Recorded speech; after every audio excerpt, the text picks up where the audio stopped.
Hello, welcome back dear student. स्वागत है आपका अपने यूट्यूब चैनल ट्रैक अर्बन पर। आप लोग यूपी पॉलिटेक्निक 2020 के इस सेशन में आज आप लोग देखेंगे लेसन नंबर 4 जिसका नाम है गति के नियम। आइए हम लोग फिजिक्स के इस पार्ट में फोर्थ लेसन गति के नियम देखेंगे जैसा कि आपकी स्क्रीन पर दिख रहा है। तो सबसे पहले बच्चों आप जानते हैं गति के नियम को इंग्लिश में कहते हैं law of motion. Law of motion में आप लोग जो पढ़ने जा रहे हैं सबसे पहले हेडिंग बल पढ़ेंगे। क्या चीज पढ़ने जा रहे हैं? बल। तो आइए जानते हैं क्या होता है बल। तो बल क्या होता है हम एक शब्द में डेफिनेशन बताएंगे। बल दबाव व खिंचाव की वह प्रक्रिया, यानी बल किसे कहेंगे? बल दबाव व खिंचाव की वह प्रक्रिया जो किसी वस्तु की स्थिति परिवर्तन या उसके आकार में परिवर्तन करने का प्रयास करता है, यानी वो प्रयास करेगा कि स्थिति या आकृति में परिवर्तन हो। ठीक है बच्चों, बल कितने प्रकार से होते हैं? तो बल दो प्रकार से होते हैं, पहला संतुलित बल और दूसरा असंतुलित बल। ठीक है, यानी एक संतुलित और दूसरा असंतुलित बल। अब आइए जानते हैं संतुलित बल क्या होता है।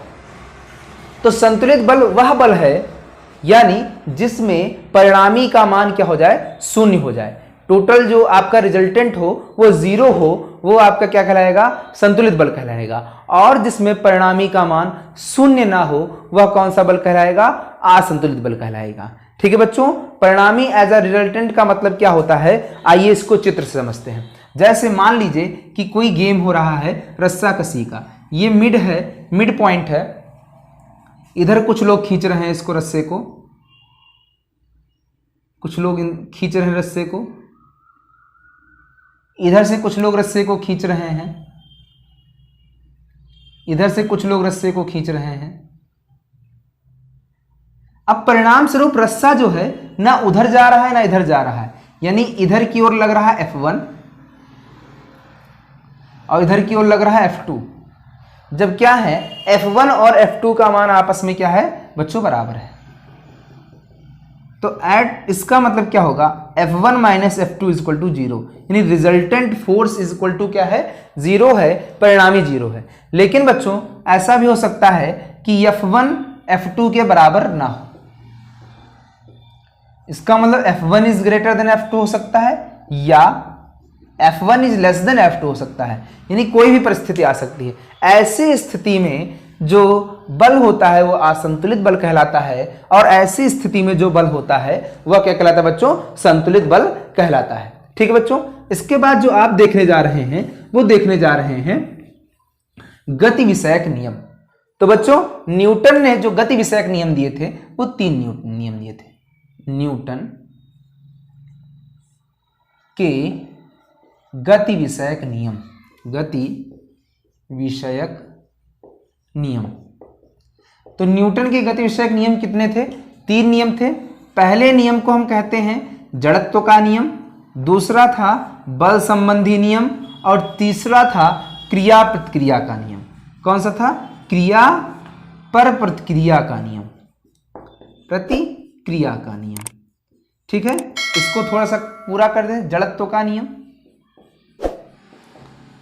और जो इसका है बल संबंधी नियम, इसको और नाम से भी जानते हैं बल संबंधी नियम को। इसको हम कहते हैं संवेग का नियम भी कहते हैं। क्या कहते हैं? संवेग का नियम।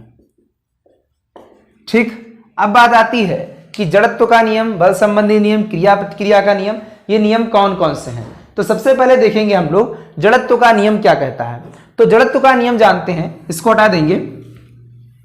जड़त्व का नियम कहता है कि कोई वस्तु जिस भी अवस्था में हो वह अपने आप को उसी अवस्था में बनाए रखने का प्रयास करती है। अर्थात अगर वह विरामावस्था में है तो वह अपने आप को किस अवस्था में बनाए रखेगी? विराम में। तो इसे हम कहेंगे विराम का जड़त्व, विराम का जड़त्व। अगर कोई वस्तु गति की अवस्था में है तो वह अपने आप को गत्यावस्था में बनाए रखती है, गत्यावस्था में बनाए रखती है, जिसे हम कहेंगे गति का जड़त्व, गति का जड़त्व। यानी ये बात आपके सामने खुलकर क्लियर हो गई कि जड़त्व कितने प्रकार से होते हैं। जड़त्व 2 प्रकार के होते हैं, विरामावस्था और गत्यावस्था। जिसको विराम का जड़त्व और गति का जड़त्व। अगर कोई वस्तु विराम में है तो अपने आप को विराम में रखना चाहती है जब तक उस पर कोई बाह्य बल ना लगे, और कोई गति का जड़त्व क्या कहता है, कोई वस्तु गति में तब तक बनी रहना चाहती है जब तक उस पर कोई बाह्य बल ना लगाए। जैसे अगर किसी बॉल को अगर आप घास के मैदान में फेंक दीजिए और वो तब तक रोल करेगी घास के मैदान में जब तक घास के जो रेसे होते हैं उस पर विरोधी बल ना लगाएं, यानी उसको रोकने का प्रयास ना करें। तो ये चीजें आपको समझ में आई। दूसरा नियम आइए देखते हैं, जो बल संबंधी नियम है ये क्या कहता है। तो आइए देखते हैं बल संबंधी नियम क्या कहता है। बल संबंधी नियम, बल संबंधी नियम, देखिए बल संबंधी नियम क्या कहता है, इसको एक लाइन में समझते हैं। इनके अनुसार जो किसी पिंड पर कार्य करने वाला बल होता है वो द्रव्यमान के समानुपाती तथा उस पर कार्य कर रहे त्वरण के समानुपाती होता है। और अगर इन दोनों को हम साथ में ले लें तो ये बन जाएगा F is directly proportional to ma। और यहां से आप क्या कह सकते हैं, यहां से आप ये कह सकते हैं डायरेक्टली प्रोपोर्शनल का चिन्ह अगर हटा दिया जाए तो F बराबर k ma कह सकते हैं, और k बराबर यहां पर 1 रख दीजिए, चूंकि यहां पर k का मान 1 होता है तो F बराबर यहां से आ जाएगा ma, यानी बल जो हो गया वो आ गया m इंटू ए, मास गुणे त्वरण। यानी आप लिख सकते हैं बल बराबर क्या लिख सकते हैं, द्रव्यमान गुणे त्वरण। तो द्रव्यमान और त्वरण के गुणनफल को ही हम क्या कहते हैं, बल कहते हैं। अब बात आती है बल का मात्रक क्या होता है। तो बच्चों बल का जो मात्रक होता है वो होता है न्यूटन। ठीक है, बल का एसआई मात्रक क्या होता है, न्यूटन होता है। और अगर हम MKS पद्धति की बात करें, मीटर किलोग्राम सेकंड वाले पद्धति की बात करें, तो इसका मात्रक हो जाएगा किग्रा kilogram metre kilogram into metre per second square, kilogram metre per second square. और आप जानते हैं एक इंपॉर्टेंट पॉइंट यहां पर, 1 न्यूटन बराबर 10 की घात 5 डाइन होता है। ये डाइन जो है वो CGS पद्धति में बल का मात्रक है। तो 1 न्यूटन बराबर 10 की घात कितना होता है, 5 डाइन होता है। ठीक है, ये आपको समझ में आया होगा, उम्मीद करते हैं। अब बल संबंधी नियम के बाद हम चलते हैं अगले नियम, तीसरे नियम की ओर, जिसे हम कहते हैं क्रिया प्रतिक्रिया का नियम। ये क्रिया प्रतिक्रिया का नियम होता क्या है, क्रिया प्रतिक्रिया का नियम क्या होता है, एक्शन पर रिएक्शन, यानी एक्शन ए और रिएक्शन आर। जैसे अगर किसी वस्तु पर हम बल लगाते हैं तो वह वस्तु भी समान मात्रा का बल विपरीत दिशा में आरोपित करती है। कहने का मतलब, अगर हम किसी कील को हथौड़े की सहायता से दीवार पर ठोकते हैं तो दीवार क्या करती है, उतना ही बल कील पर या हथौड़े पर आरोपित करती है, इसीलिए हथौड़ा जाता है फिर वापस आ जाता है। कहने का मतलब जितना आप क्रिया करेंगे उतनी ही क्या मिलती है, प्रतिक्रिया। F12 यानी पहले के द्वारा दूसरे पर लगाया गया बल माइनस F21, ये क्या शो कर रहा है, ये शो कर रहा है कि दूसरे के द्वारा पहले पर विपरीत दिशा में लगाया गया बल, निगेटिव साइन यही शो करता है। ठीक है, इसको और समझना है। जैसे आप लोग देखते हैं बैलेंस करते हैं, mg नीचे की ओर लगता है तो आप कहते हैं प्रतिक्रिया बल r ऊपर की ओर लगेगा, तो ये वही एक्शन पर रिएक्शन वाला है। ठीक है, उम्मीद करते हैं आपको एक्शन पर रिएक्शन ये चीजें समझ में आई होंगी। इसके बाद हम बात करते हैं मोमेंटम। मोमेंटम कहने का मतलब क्या होता है, संवेग क्या होता है। तो संवेग मतलब होता है बच्चों द्रव्यमान और वेग के गुणनफल को ही हम क्या कहते हैं, संवेग कहते हैं। सीधे डेफिनेशन, द्रव्यमान और वेग कहने का मतलब कोई पार्टिकल मूव कर रहा है। मान लीजिए कोई पार्टिकल मूव कर रहा है, ठीक है, ये गाड़ी ही बन गई, ये मूव कर रही है मान लीजिए। तो अगर ये मूव कर रही है तो इसके मास यानी m और इसके वेलोसिटी का जो गुणनफल होगा वो क्या कहलाएगा, संवेग कहलाएगा। ठीक है, अब बात आती है संवेग का मात्रक क्या होगा। तो संवेग का जो मात्रक होगा वो kilogram into metre per second होगा। ठीक है, और दूसरा मात्रक जो होगा, ये मात्रक एक नोट कर लीजिए, दूसरा मात्रक होगा न्यूटन इंटू सेकेंड। ये कैसे आएगा इसको भी अभी हम बता देते हैं। तो आप दो मात्रक देख लिए, किलोग्राम मीटर पर सेकंड और दूसरा मात्रक न्यूटन इंटू सेकंड होता है। ठीक है, ये आप जान गए होंगे। इसके बाद यहां पर आप ये जान लीजिए कि P वेक्टर क्वांटिटी है, P बराबर m इंटू वी। ठीक है, तो ये ज्यादा कंफ्यूजिंग पार्ट आता है। P बराबर m इंटू वी होता है, यानी सदिश। ठीक है बच्चों, उम्मीद करते हैं आपको ये चीज संवेग समझ में आया होगा। अब बात आती है संवेग का प्रभाव कैसे समझेंगे। अब आप देखिए, संवेग का प्रभाव आप ऐसे समझ सकते हैं कि जिस वस्तु का जितना ज्यादा द्रव्यमान होगा उस वस्तु का उतना ही प्रभावी संवेग होगा। कहने का मतलब, अभी आप एक बड़ा सा गोला लें और एक छोटा गोला लें और दोनों को आपस में टक्कर करा दें। मान लीजिए इसका वेग कम है और इसका वेग ज्यादा है, तो अब क्या होगा, इस गोले को ज्यादा नुकसान होगा इस गोले को। ऐसे समझ सकते हैं कि एक ट्रक सॉरी और एक कार के टक्कर में कौन सबसे ज्यादा क्षतिग्रस्त होगा, तो जिसका मास कम होगा। यानी प्रभाविता यहां पर किसकी ज्यादा होगी, ट्रक की प्रभाविता होगी। ये क्यों बताया, क्योंकि ऐसे चीजें आपके कंसेप्ट में होनी चाहिए। जैसे बहुत बार देखिएगा संवेग दोनों का बराबर था, वेग पहले वाले का कम दूसरे वाले का ज्यादा था और मास पहले वाले का ज्यादा दूसरे का कम था, किसको ज्यादा क्षति होगी। ऐसा अगर आपको समझना हो तो आप यहां से समझ सकते हैं। इसके बाद बात आती है संवेग परिवर्तन तथा बल में संबंध। संवेग परिवर्तन तथा बल में संबंध, बल में संबंध। ठीक है बच्चों, तो आप जानते हैं गति का प्रथम समीकरण, गति विषयक नियम नहीं, गति का प्रथम समीकरण, फर्स्ट इक्वेशन। तो आप जानते हैं गति का फर्स्ट इक्वेशन क्या होता है, v बराबर u प्लस ए टी होता है। तो यहां से आप क्या कह सकते हैं, ए टी बराबर v माइनस यू। तो यहां से a बराबर v minus U upon T. अब आप जानते हैं कि दोनों पक्षों में अगर द्रव्यमान का गुणा करा दिया जाए तो दोनों पक्षों में द्रव्यमान का, तो ma बराबर m into V minus U upon T. ma यानी बल और mv minus mu upon T. अब क्या हुआ, यहां से ये परिणाम निकल करके आया यहां से कि संवेग परिवर्तन की दर, ठीक है, इसको आप लिख सकते हैं F बराबर delta P upon delta T. तो संवेग परिवर्तन की दर को हम क्या कहते हैं, बल कहते हैं। देखिए संवेग क्या हुआ, परिवर्तन हुआ, तो यानी यहां पर लिखेंगे संवेग परिवर्तन की दर क्या होती है, बल के बराबर होती है।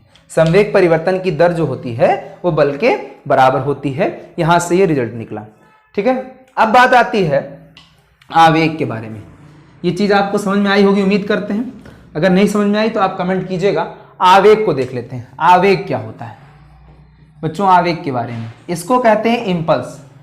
आवेग क्या होता है, डेफिनेशन होती है सूक्ष्म समयांतराल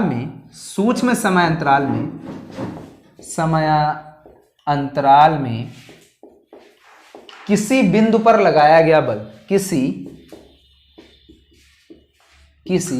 पृष्ठ पर लगाया गया बल या किसी भाग पर लगाया गया बल,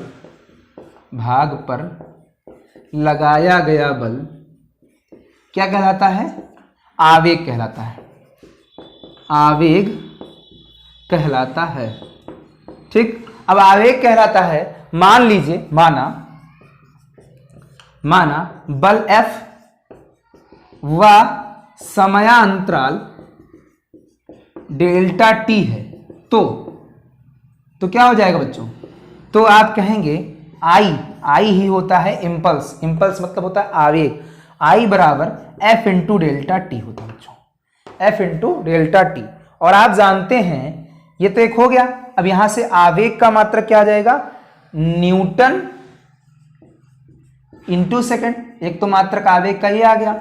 और आप जानते हैं इसको लिख सकते हैं आई बराबर delta P upon delta T. जो बल होता है वो संवेग परिवर्तन की दर के बराबर होता है, अभी हमने बताया था इससे पहले वाले में।